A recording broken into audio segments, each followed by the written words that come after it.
Hi guys, দেখুন কি একটা অবস্থা। আমার কবুতর দুটো তাদের বাসা থেকে উড়ে এসে আমার শরীরের উপরই এসে বসলো। মনে হয় যে আমার সাথে একই বালিশে ঘুমাবে। অত্যন্ত ভালোবাসে আমাকে কবুতর দুটো। সিলভার রেসার কবুতর, অত্যন্ত সুন্দর। যদিও আমি রেস খেলার জন্য অ্যাকচুয়ালি কবুতর লালন পালন করি না, শখের বসে পালি।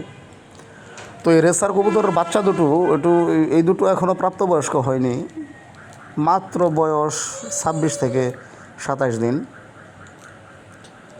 এরই মধ্যে আমার শিকারি হয়ে গিয়েছে, আমার পিছে পিছেই সবসময় থাকে, আমার সাথে সাথেই ঘুরে। আমি যেখানেই যাই সেখানেই যাই। সকালে খাবার দিই, খাবারটা খেয়ে ঘর থেকে যে বের হয়, সারাদিন ঘরের আনাচে কানাচে চিপা চাপাই ঘোরাফেরা করে। ওদের এখন আমি বাইরে পাঠাইনি, নিয়ত করেছি আর একটু যদি ভালোভাবে ওড়াটা শিখে তারপর ওদের আমি ছাদে তুলে দিব। ছাদেই থাকবে সারাক্ষণ সারাদিন। যখন ক্ষুধা লাগবে মাঝে মধ্যে আসবে, খাবে। একদম শিকারি হয়ে গেছে। আমার কবুতর দুটোর জন্য দোয়া করবেন আপনারা।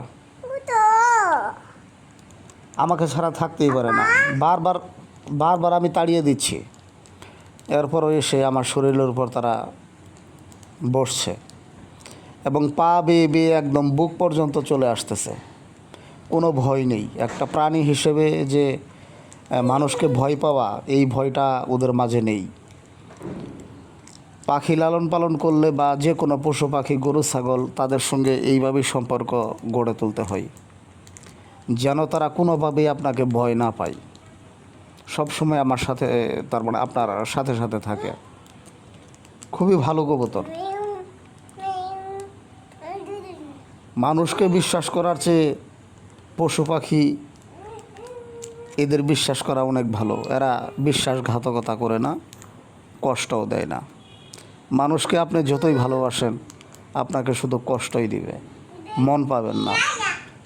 পাহাড় পরিমাণ টাকা খরচ করেও মানুষের মন পাবেন না। মানুষ হইল বেঈমান। আশা করি 1-1.5 মাসের মধ্যেই কবুতর দুটো সম্পূর্ণভাবে বড় হয়ে যাবে। রেসার কবুতর সাধারণত একটু আকারে আমাদের দেশি কবুতরের চেয়ে অনেক বড় হয়।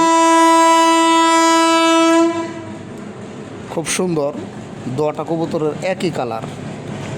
আশা করি এদের বাচ্চা দুটো খুব সুন্দর হবে, অনেক সুন্দর হবে। সকলকেই ধন্যবাদ, ভালো থাকবেন। আমার এবং আমার কবুতর দুটোর জন্য দোয়া করবেন। আসসালামু আলাইকুম।